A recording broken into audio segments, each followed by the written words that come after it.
सभी 28 राज्यों में तब्दील हैं। 28 राज्यों को चलाने के लिए हर राज्य के मुख्यमंत्री होते हैं। मुख्यमंत्री के अंदर बहुत सारे मंत्री विधायक होते हैं, पर फिर भी क्या राज्य सही से चल रहा है? तब महात्मा गांधी ने कहा कि हमें जितनी जरूरत है उतने ही वस्त्र पहनेंगे, पर अपना स्वदेशी वस्त्र पहनेंगे। 10 साल पहले यही बिहार के भोजपुर जगदीशपुर पीरो के रहने वाले बिरखोर सिंह जी ने 1857 में यहाँ पे अंग्रेजों के विरुद्ध युद्ध किए थे। महात्मा गांधी का उस समय तो जन्म भी नहीं हुआ।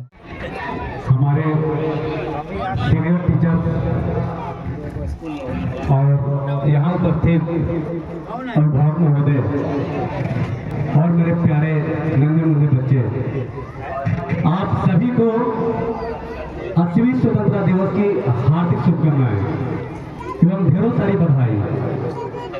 आज हम सभी यहाँ उपस्थित हुए हैं किसी घरेलू उत्सव मनाने के लिए नहीं, बल्कि अपने देश के स्वर्णिम अध्याय स्वतंत्रता दिवस का उत्सव मनाने के लिए। ये दिन वो दिन है जिस दिन को पाने के लिए पता नहीं कितने भारतीय अपने जान गंवा बैठे। उन सभी को नमन करते हैं कि जिन्होंने अपना जान देकर हमें ये शानदार भारत दिया। आज हम खुली हवा के सांसों में जी रहे हैं, आज उन्हीं का दिन है। अगर हम बात करें सबसे महान पुरुष का, जिनके बदौलत हम आजादी के सांस जी रहे हैं, वो हमारे महान पुरुष महात्मा गांधी जी हैं। उन्हीं के बदौलत ये लंबी लड़ाई सफल हुई और उन्हीं की वजह से हम आज इस स्वतंत्र भारत में उपस्थित हैं। बात करें महात्मा गांधी जी को, तो जब उनका नाम आता है अपने जुबान पे, अपने दिमाग पे, तो यही दिमाग में चलता है कि एक वही बूढ़ा व्यक्ति जो हाथ में एक पतली सी लकड़ी लिए और बदन पे फटी धोती पहने हुआ, पर एक बूढ़ा व्यक्ति कैसे भारत को आजाद दिलाया होगा। उनसे कई गुने बेहतर लोग थे, पर आखिर उन्हीं का नाम क्यों आता है? तो इसके पीछे बहुत सारा राज है और हकीकत भी यही है कि महात्मा गांधी जी का ही देन है कि आज हम लोग आजाद भारत में हैं।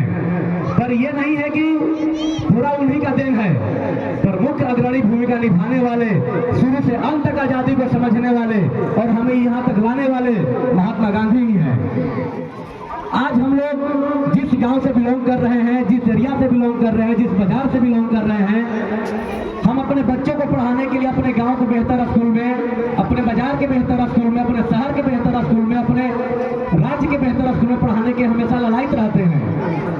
पर हमें समझना चाहिए कि महात्मा गांधी ने इंग्लैंड में जाकर बैरिस्टरी की पढ़ाई की, कानून की पढ़ाई की। आखिर उन्हें पास तो आर्थिक संपन्नता होगी तभी तो जो इंग्लैंड के पढ़ने के लिए। जो व्यक्ति कभी कोट टाई बेल्ट जूते में रहने वाले आज फटी ड्रेस में पहनकर पूरा भारत का दौरा करने वाले आखिर कैसे आजाद कराए? अगर वो भी चाहते, अपने वकालत जब पढ़ लिए थे तो किसी कोर्ट कचहरी में गुजरात बम्बे में रह करके अपना जीवन यापन कर सकते थे बढ़िया तरीके से। इसके पीछे का राज है जब अंग्रेजों ने अत्याचार चरम पे ला दिए थे अपना, जब प्रथम विश्व युद्ध होने के पश्चात जब रॉलेट एक्ट कानून भारत में आया, जिसमें कानून ऐसा लाया गया कि आखिर भारत में कोई भी व्यक्ति जिस पे शक संदेह हो, जो हम सभी अंग्रेजों को तकलीफ देने वाला हो, उसको पकड़कर तुरंत जेल में बंद कर देना है। और ये काला कानून का विरोध पूरे भारतीयों ने किए, सभी नेताओं ने किए। पर महात्मा गांधी जब जालियांवाला बाग हत्याकांड हुआ, इसी को लेकर के विस्तृत ज्यादा हम नहीं जाएंगे, पर महात्मा गांधी जी को देखते हुए आप सब तक पहुंचने का प्रयास करते हैं। तो जालियांवाला बाग हत्याकांड नरसंहार हुआ, हजारों की संख्या में जब लोग मरे, तब महात्मा गांधी को लगा कि नहीं, ये अंग्रेज को जो हम लोग हेल्प किया था यहाँ से सैनिक देने के लिए प्रथम विश्व युद्ध में, हमने बहुत बड़ी गलती कर दी। अब अंग्रेजों से ना कोई सहयोग लेना है और ना ही कोई सहयोग देना है। जो भी अंग्रेज का संस्था यहाँ पे चल रहा है, जो भी मिशन स्कूल चल रहे हैं, जो भी प्राइवेट संस्था अंग्रेजों का चल रहा है, तो सबसे अपने को अलग रखना है, अपने को दूर करना है।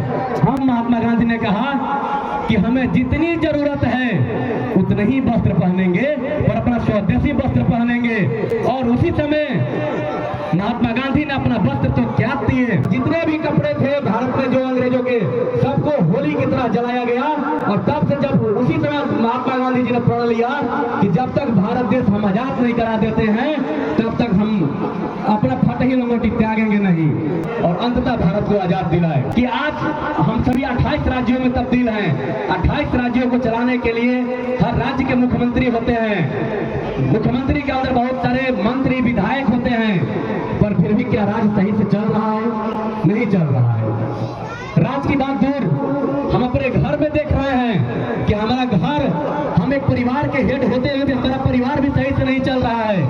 पर एक मात्र महात्मा गांधी ने पूरे देश के देशवासियों को एक साथ लेकर चलने वाले व्यक्ति, जो एक साथ एक सूत्र में बांध करके पूरे नेताओं, पूरे देशवासी, पूरे देशभक्त को लेकर के चलने वाले आज देश को आजादी पे दिलाए। पर क्या महात्मा गांधी को आने से पहले आजादी की लड़ाई नहीं लड़ी गई थी? महात्मा गांधी के जन्म होने से पहले 10 साल पहले यही बिहार के भोजपुर जगदीशपुर पीरो के रहने वाले बिरखोर सिंह जी ने 1857 में यहाँ पे अंग्रेजों के विरुद्ध युद्ध किए थे। महात्मा गांधी का उस समय तो जन्म भी नहीं हुआ था। महात्मा गांधी का जन्म उससे 11-12 साल बाद 69 में हुआ था। पर 1857 में तो पूरे लोग, झांसी की रानी भी लड़ी थी, सत्या टोपे, बिरखोर से हमारे आसपास के मंगल पांडे अंग्रेजों से लड़े, पर फिर भी आजादी नहीं मिली, क्योंकि उन लोगों का केवल व्यक्तिगत सोच था। तो बिरखोर सिंह जी का सोच था कि हमारा हजीर हमें मिल जाए। मंगल पांडे जी का जो सोच था उनका अपना सोच था, झांसी की रानी का अपना सोच था, सभी लोगों का अपना अपना सोच था, जो सभी लोग अपने अपने माइंड से चल रहे थे। यूनिटी नहीं था, इस वजह से हमें उस समय आजादी नहीं मिली। नहीं तो 1857 का प्रथम स्वतंत्र संग्राम हमें भारत को आजादी दिला था और 60-70 साल पहले ही भारत आजाद हो गया होता। महात्मा गांधी का जन्म होने के बाद जब 1893 में जब उन्होंने दक्षिण अफ्रीका की यात्रा की, इतना ही वहां पे सही, उसके बाद उन्हें लगा कि नहीं, हमें कुछ करना पड़ेगा, हमें भारत को बदलने के लिए और अंग्रेजों को यहाँ से दूर करने के लिए कुछ सोचना पड़ेगा।